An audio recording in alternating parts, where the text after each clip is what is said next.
Cooker ಸಹಾಯದಿಂದ ಅತ್ಯಂತ ಕಡಿಮೆ ಸಮಯದಲ್ಲಿ ರುಚಿಯಾಗಿರುವಂಥ ಚಿಕನ್ ಬಿರಿಯಾನಿನ ಯಾವ ರೀತಿ ಮಾಡೋದಂತ ತೋರಿಸ್ತಾ ಇದ್ದೀನಿ. ಮೊದಲಿಗೊಂದು ಮಿಕ್ಸಿ ಜಾರಿಗೆ 1 ಕಪ್ ಆಗೋಷ್ಟು ಪುದೀನ ಎಲೆಗಳು, 1 ಕಪ್ ಆಗೋಷ್ಟು ಕೊತ್ತಂಬರಿ ಸೊಪ್ಪು, 4 ರಿಂದ 5 ಹಸಿಮೆಣಸಿನಕಾಯಿ, 7 ರಿಂದ 8 ಎಸ್ಲಾಗೋಷ್ಟು ಬೆಳ್ಳುಳ್ಳಿ, 1 ಇಂಚ್ ಆಗೋಷ್ಟು ಶುಂಠಿ, 1 ಈರುಳ್ಳಿ, ಅರ್ಧ ಚಮಚ ಆಗೋಷ್ಟು ಕಾಳುಮೆಣಸು, 1/4 ಚಮಚ ಜೀರಿಗೆ, 1/4 ಚಮಚ ಆಗೋಷ್ಟು ಸೋಂಪು ಮತ್ತು ಸ್ವಲ್ಪ ನೀರನ್ನು ಸೇರಿಸಿ ನೈಸಾಗಿ ರುಬ್ಕೊಳ್ಬೇಕು.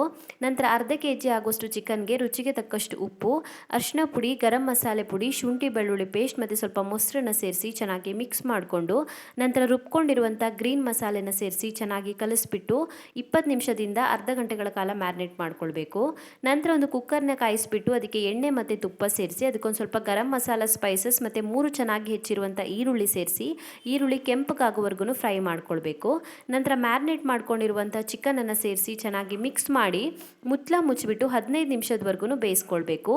ನಂತರ ನೆನೆಸ್ಕೊಂಡಿರುವಂಥ 2.5 ಲೋಟ ಆಗುವಷ್ಟು ಜೀರಿಗೆ ಅಕ್ಕಿ ಅಥವಾ ಬುಲೆಟ್ ರೈಸ್ನ ಸೇರಿಸ್ಬಿಟ್ಟು ಚೆನ್ನಾಗಿ ಮಿಕ್ಸ್ ಮಾಡಿಕೊಂಡು 4 ಲೋಟ ಆಗುವಷ್ಟು ನೀರು, ಅರ್ಧ ನಿಂಬೆಹಣ್ಣಿನ ರಸ, ಹಾಗೆಯೇ ಅದಕ್ಕೆ ತಕ್ಕಂತೆ ಉಪ್ಪನ್ನು ಸೇರಿಸಿ ಕುಕ್ಕರ್ನ ಕ್ಲೋಸ್ ಮಾಡಿಬಿಟ್ಟು 2 ವಿಷಲ್ ಬರೋವರೆಗೂ ಕೂಗಿಸ್ಕೊಂಡ್ರೆ ರುಚಿಯಾಗಿರುವಂಥ ಕುಕ್ಕರಲ್ಲಿ ಸುಲಭವಾಗಿ ಮಾಡ್ಕೊಳ್ಬೋದಾದಂಥ ಚಿಕನ್ ಬಿರಿಯಾನಿ ರೆಡಿ ಆಗುತ್ತೆ.